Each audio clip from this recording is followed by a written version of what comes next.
Okay, this is the fourth video. I'm Pastor Pete, the fourth video in a series in which I'm sharing some of what I've learned from the book How Your Church Family Works, where Peter Steinke, its author, points out how congregations are emotional systems and how it's important to understand exactly how that works. Uh, in order to understand some of the challenges churches face. So the first video I introduced using quotes from the book and from my own experience, the notion of what a system is or how the church is a system. And in the second one, I began on anxiety and reactivity, how anxiety can live in the system and begin to affect it negatively. And that I present that as something that most of us are often not at all aware of, how that works.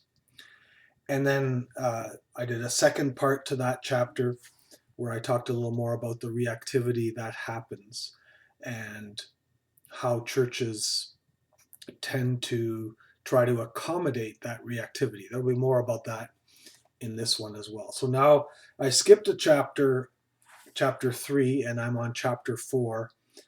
I just didn't feel chapter 3. I'm trying to pick things that are in a more general and frequent way relevant to churches. And I'm creating these videos that could be shown to any church and they should have value. So I'm not thinking of any particular situation when I summarize these chapters.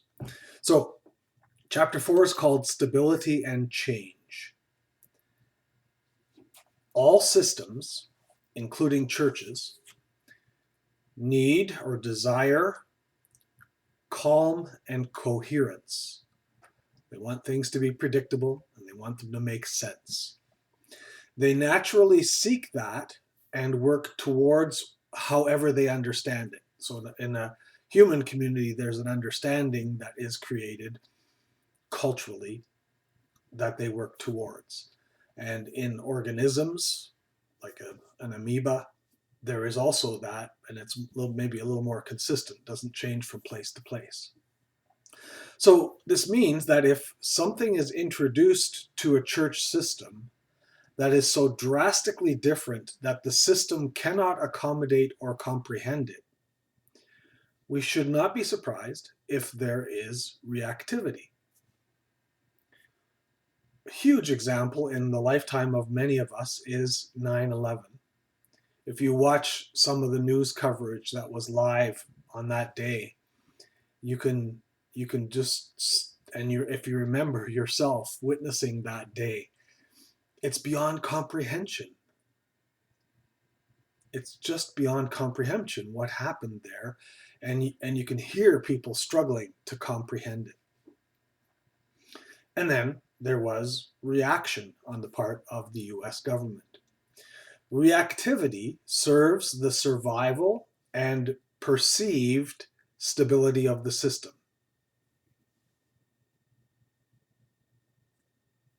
So I'll go to another example now, more day to day.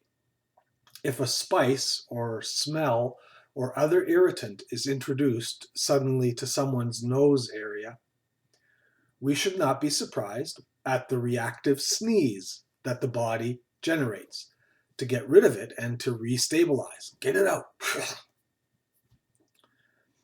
Such reactions are not a problem with the system. They're not a deficit in the system. They're normal. It's only it's only if the sneezing or its equivalent in the church, which tends to be complaining or being disgruntled, it's only if the sneezing or its equivalent in the church does not stop that we can begin to wonder if maybe there's something else going on here. Maybe there's another problem. In some ways, now there might be some that see the video that don't know what I'm talking about here. Then you have to go look at my early Sundays at Maranatha Christian Reformed Church, where I wore this jacket I speak of. In some ways, my Karen preaching jacket could have been that for people when I got up onto the front of the church wearing this very unusual looking jacket. It would have been that kind of a shock to the system.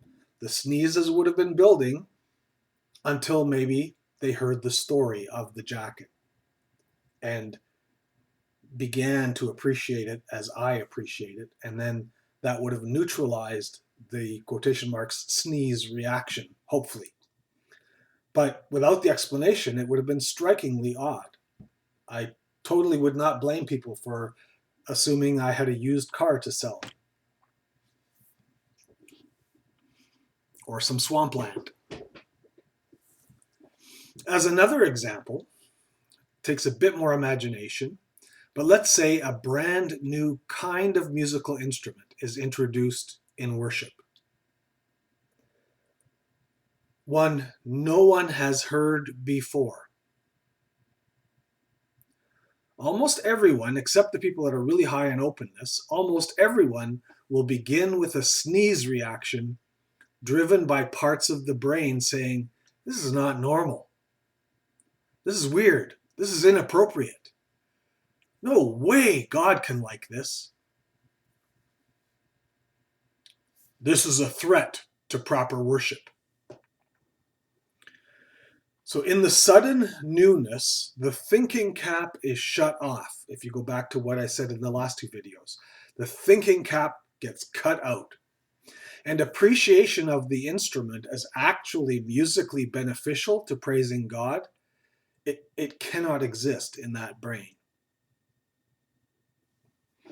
A person, like a system, that cannot switch the thinking cap back on after some kind of a threat will continue to, quotation marks, sneeze anytime this instrument is even discussed, mentioned. A system that has a pattern of reacting by such sneezing, and then as part of that reacting, leadership trying to take away the perceived irritation, will have anxiety reinforcing anxiety. So there's people anxious in the church about a change.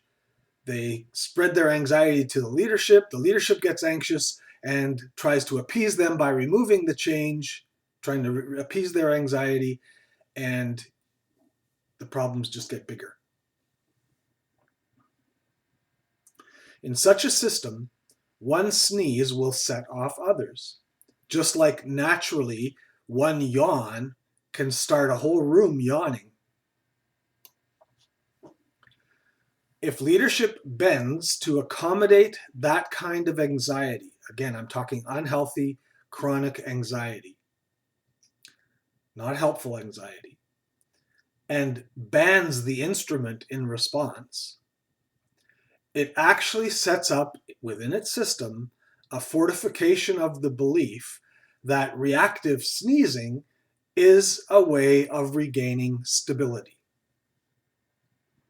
And so it's just been rewarded. And if it gets rewarded, it's not going to stop, right? So I could say it differently. I'm using sneezing as a code word. But if having a tantrum about something in the church gets you your way because the leadership gets anxious in the face of your tantrum, then a very, very not good cycle gets set up. If that pattern is part of a church system, there will be little resilience in it to make changes that are actually needed, because every change will trigger a reaction. Steinke says, when anxiety is high, resilience is low. Now, this has so many other applications, but I think I should just keep going here. Here's what he writes beyond that statement: when anxiety is high, resilience is low, because there's a lot that we're learning about resilience in the pandemic. So I need to resist going into that. Steinke: Once a system fortifies its stability or its belief about its stability by its reactivity, it cannot get what it needs most: time and distance, calm and objectivity, clarity and imagination. It is caught in its own automatic processes. Continuous reactivity creates three processes that prevent the system from being resourceful and flexible: a shrinking of perspective, a tightening of the circle, and a shifting of the burden. Consequently, it is not apt to repair itself, plan for the future, and find a new direction. So that's a quote from page 47 of that book. So I'm now going to say a few things to summarize those three things that he says happen when reactivity takes over to create a false stability. First, the narrowing of perspective. When we as individuals are in chronic anxiety, or when we are in a system that is in heightened anxiety, we, or it, the system, cannot distance ourselves enough from the sense of threat and then be objective and even-minded instead. We just can't. When we are having think about this, when you are having difficulty with someone, even the slightest slight will seem like a terrible offense to you. For example, right? When we're in that kind of tension with another person, we will not be able to imagine the slight was actually accidental, that it was not intentional. And we insert a meaning to it that exaggerates the tension, because the thinking cap is shut off. These times of narrowing of perspective, so where, for instance, we can only see one person from, I'll say, the other camp, or from it as a total enemy, then we can't break out of that. It's sometimes fun to play with this a little bit. I don't have this in the script, but I'm thinking of it now. And I find that I tend to play with that, or when I'm puzzled, then I play with that a bit.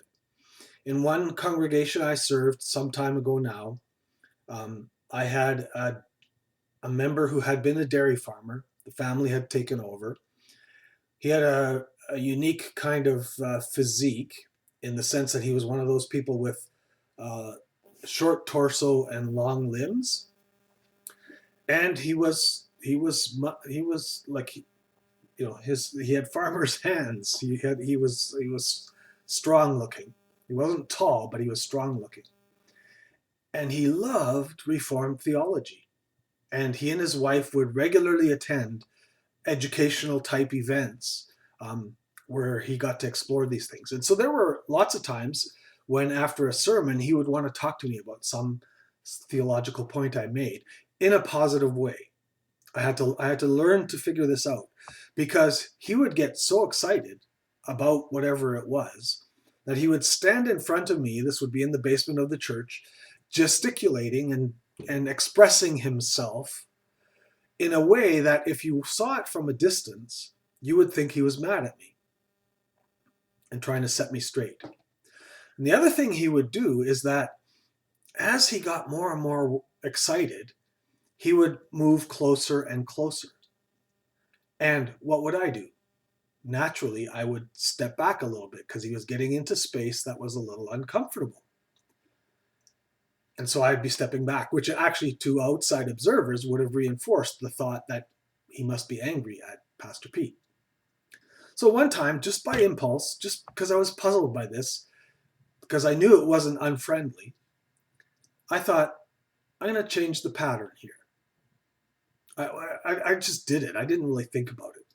So when he started the next time and he got all excited and he starts coming closer, as soon as he leaned in, I leaned in. Until we were nose to nose. And suddenly his arms fell to his side, and I was paying close attention. I wasn't just playing games and affirming.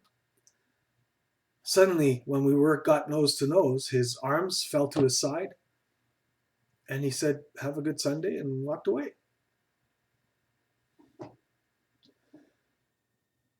Okay, I don't remember why that story came to mind, but that's how it is with this brain of mine. We will not be able to imagine that the slight was not intentional. We will not interpret the signs correctly.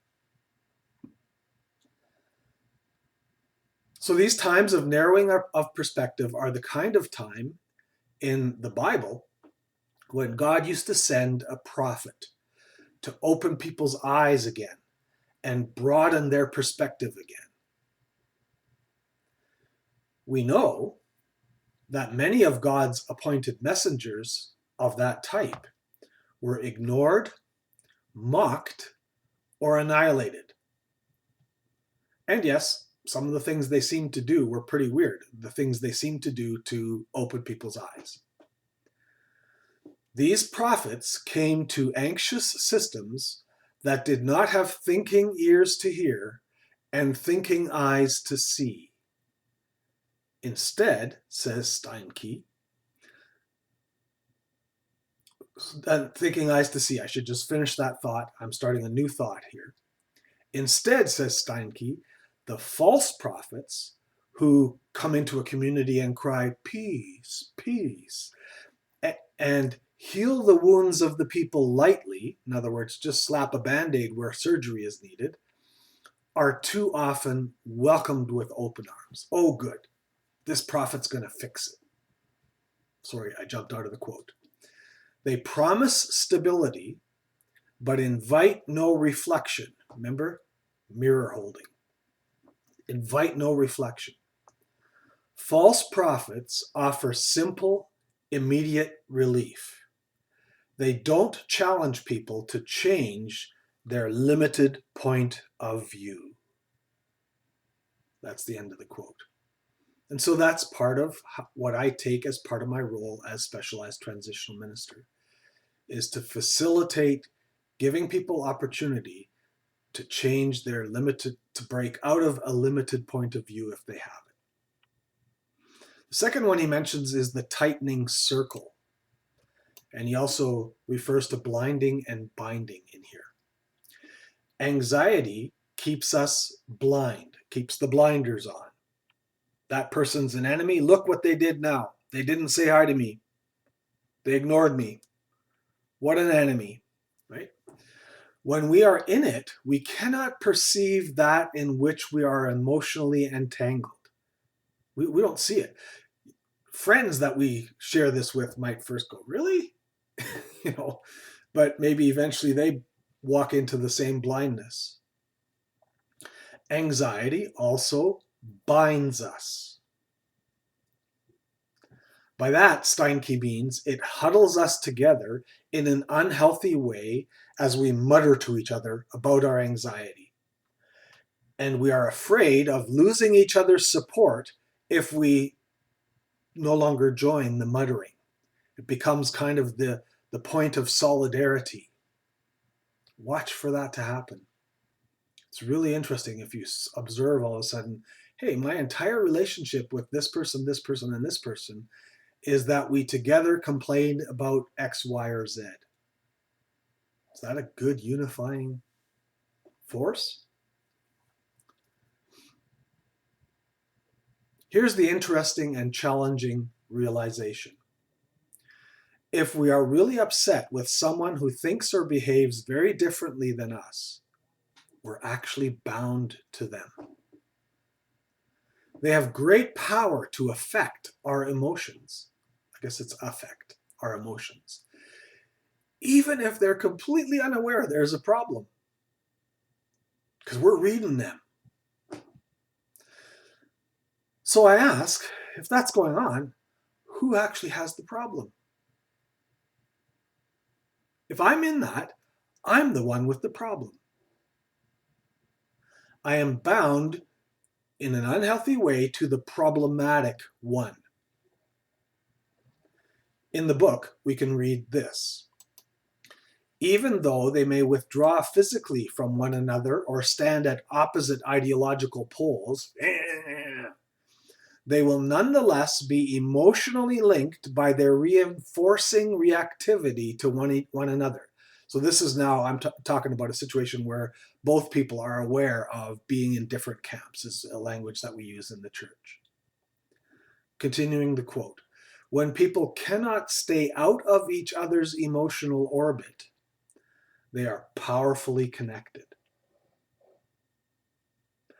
Thus, the circle is tightened just as much by furious belligerence as spontaneous uproar. Same thing, same binding, same closing.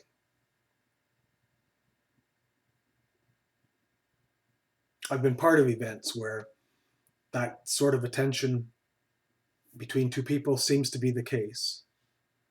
And when an opportunity for a healthy conversation comes along, the one, let's say, feeling slighted by the other finds out that the other's parents just both got cancer diagnoses at the same time. And so this person is completely preoccupied and overwhelmed with that problem and had no idea they were offending anyone else. Okay. So there's often something like that going on, but we interpret it's all about us. The third one is the shifting of the burden. All relationship systems have some level of anxiety in them, some level of tension, and it's in fact necessary at some level. But when the tension gets heightened by an event or events and is sustained, not temporary, it won't take long before the group will want to pin the cause of the anxiety on someone or something. And it is extremely rare that someone comes forward and says, and looks at their own, having looked at their own contribution to it. It's got to be someone outside, something else. I know of a situation that I read about where a pastor started preaching against a strip club that was just a short distance from the church. And the congregation loved it. Yeah, no, that's preaching. And then it was discovered that this pastor had an addiction to pornography.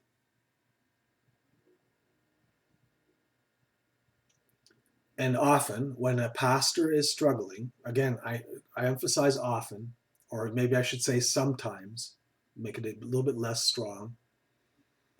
When a pastor focuses on an enemy outside of the church or outside of themselves in their preaching, it is an indicator that they are no longer looking at their own heart, or when anyone does this for that matter.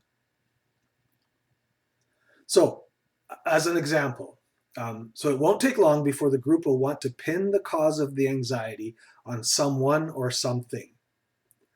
And very often, that's the pastor. So in one congregation I worked with, they realized for the first time when they reviewed their history that troubles with pastors began in a time when many farmers in the congregation were facing foreclosure. So the anxiety of possibly losing the farm shifted into tension with the pastor. This led to the pastor suddenly resigning in the middle of a meeting in the mid-1980s.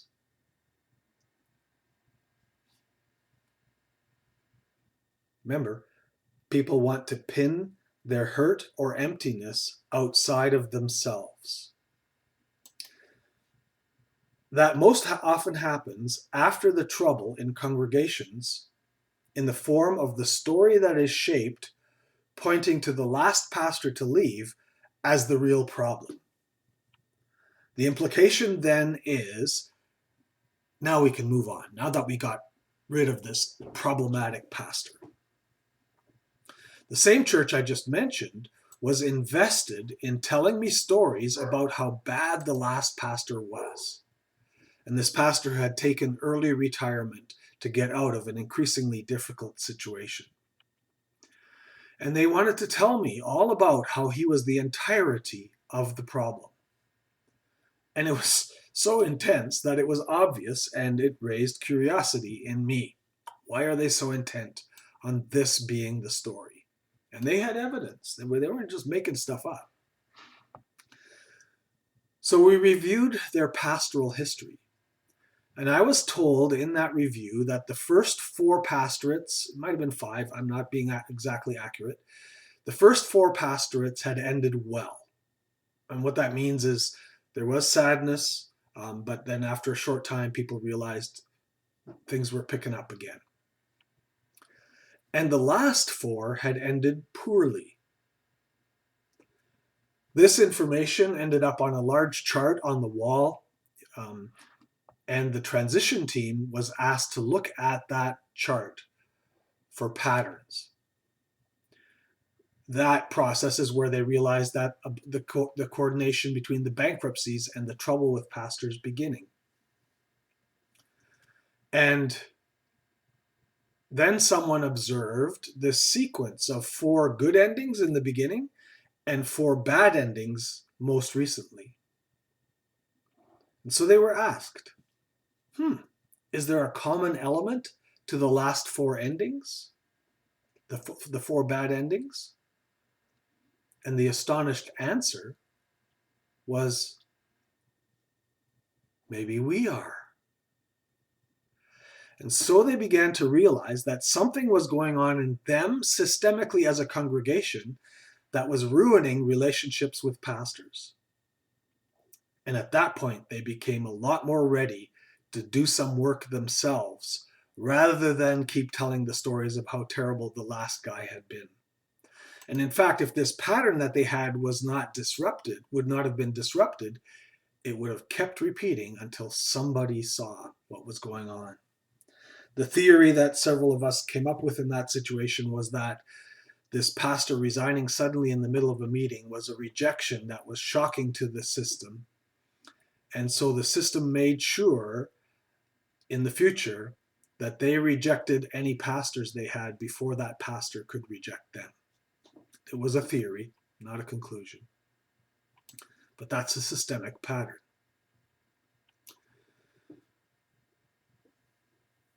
Then there's a section about targets of the anxiety. I've covered the 3 things now. And the book has a whole section on triangulation behavior, which I'm skipping for now. I have a sermon that I do that addresses that, which might be all that I do with it.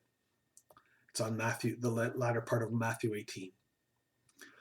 Where I pick up the book again is when Steinke writes that the individuals in any system who are likely to be the target of manipulative, negative behavior, triangulation is one of them, are the ones in the most responsible positions or the most vulnerable.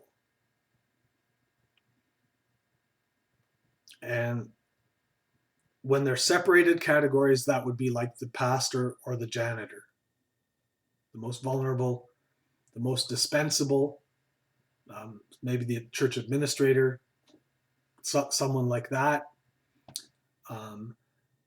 or the pastor. But sometimes the pastor can be both of those categories at the same time, as I have personally experienced, where I was in a place where I was extremely vulnerable, and yet I was the pastor. And so I experienced a turning that was quite shocking. So here is, and maybe this is only personal, but this is to me the most significant quote from the book. It's a bit longer than the others, and I'll try and read it without interrupting myself. That's a hard discipline. Steinke writes, I want to mention a situation which merits special attention. If the pastor occupies both positions, being the most responsible and the most vulnerable at the same time, the pastor may be unfairly, if not mercilessly, attacked. I have seen 3 clergy whose children had been killed, 2 whose spouses died of cancer, and 4 who suffered other big losses become the center of careless and irrational criticism. Conventional, and I would add Christian wisdom, conventional wisdom would lead us to believe that such circumstances would bring an abundance of compassion and tolerance. What happened, I believe, says Steinke, is that some anxious members needed the pastor to function at the same level as before the losses. But the clergy were hurting and grieving. Their normal functioning was impaired. Nonetheless, the anxious members needed their pastor to be strong, energetic, approachable, and all those things. Needing security, the anxious forces reacted and focused negatively upon the pastor. The pastor in crisis jars the stability of the whole system. And some will demand a return to stability, even if it means forcing the pastor to be the old self again through distasteful means. Many of the attackers had no awareness of what they were doing. Over-focused on this pastor, they had no focus on self. They could not recognize how anxious they were because the pastor was in crisis.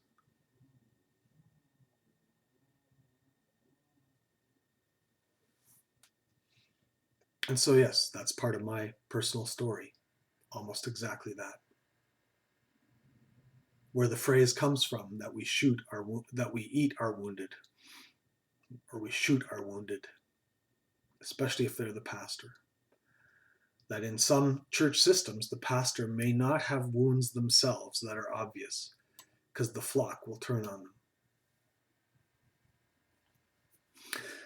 I need to add a note of my own that if people within the system are genuinely and properly concerned about something related to a leader and trying to give proper feedback and seek to help that leader, be it the pastor or even an elder or some other person in leadership role, that's a different kind of situation, even though it will have its own set of tensions. It's not going to be an easy thing. And it'll be especially tense if the leader that people are attempting to actually help is blind to the true concern and experiences the attempt to help as an attack. Excuse me. Okay, that's a different situation than the long quote that I just read. The quote is about anxiety in the system attacking the wounded leader. Here's another quote as we come near the end of the chapter. As long as anxiety is shifted and interlocked, shifted onto another, shifted outside of the individual, and interlocked where the anxious are together as a team, the system will remain captive to its own emotional processes. Too intent on binding its anxiety somewhere, the system is not able to use it as a means for change and adaptation. The system is not interested in learning from its pain. It merely wants to escape. I'll step out of this quote a minute and just insert here. This is why my experience has been in a lot of churches I've served as a contract STM, that there's a contingent of people that remain anxious until they have their own pastor. They don't really care. They're happy for it to be a warm body that they can call their own. And of course, a warm body that they can turn on if the body doesn't please them, doesn't fulfill their expectations. So the system is not interested in learning from its pain. It merely wants to escape. It's a good question to start asking ourselves. What are we escaping here? I continue the quote. Scared stiff, the system cannot be resourceful and flexible. But they'll find that shifting the burden does not lift the burden. It merely relocates it. Not until the emotional process is seen, like recognized, and interrupted, will substantive, healthy change occur. In other words, thinking must regulate reflexive or automatic processes. It's got to be in play. The defining of self must replace the defining of others. And that's two concepts that I didn't dwell on earlier, but I might come back to. So let me talk about, he has a piece on redefining to finish this chapter. Here's a quote. A system needs change as well as stability. Living things grow and develop. They are not static. One of the most effective ways to introduce change is to redefine the problem, to step back and to see the whole pattern of interaction rather than just a narrow slice. Redefining affects, and I would say activates, the thinking cap. It intervenes into narrow, blinded viewpoints, tightened circles, and shifted burdens. I would say it has a chance of intervening. Sometimes it doesn't work. By redefining, I understand Steinke to mean take a broader look, a wider perspective, to step back, to get in a hot air balloon or get on the balcony and take another look. In redefining, says Steinke, we learn not to say anymore, the pastor is not effective, and instead say, the pastor's style of ministry and our expectations do not match. I'm hoping you see the difference between those two. See, the pastor is not effective puts it outside into projecting onto that pastor. When we say the pastor's style or the pastor's character or the pastor's theology and our expectations and theology do not match, that's a completely different thing because it at least has two parties in it. It's not throwing it outside completely. We also learn to not say, for instance, I'm trying to come up with the pastor is greedy. All he talks about is money. And instead say, we are a congregation who's used to pastors for many years who accepted minimal raises. In other words, the reframing says, maybe we need to reconsider something. So hopefully those are good examples, have you thinking about how that works, the reframing. And that is why in conversations with people, when I come to a church as an STM, I will in some occasions ask, so how do you think you contributed to the situation developing? Or in hindsight, how could you have been different in that situation? It's all to not let it be pinned on someone outside of the person I'm talking to. In systems thinking, this is my conclusion. In systems thinking, everyone has contributed to creating the situation the church finds itself in. Boom. Period. I'll say it again. This is my understanding of systems thinking and how I approach it. In systems thinking, everyone has contributed to creating the situation the church finds itself in. And focusing on someone else as the worst culprit in it handily helps us avoid thinking about how we contributed to the problems from within the system. Period. And I'll add there that there are times when we just don't know how to deal with a problem as church leadership. But do we acknowledge that? Or do we could carry on pretending that we actually know what we're doing, right? So if we can get to a place where we can say, we don't know what's going on here and we don't know how to deal with the problem, even as leadership, that has an authenticity and integrity to it that has a chance of beginning a more helpful process.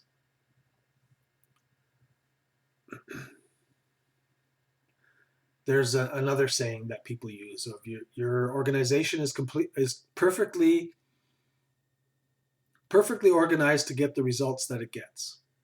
That's a similar thing to what I'm saying.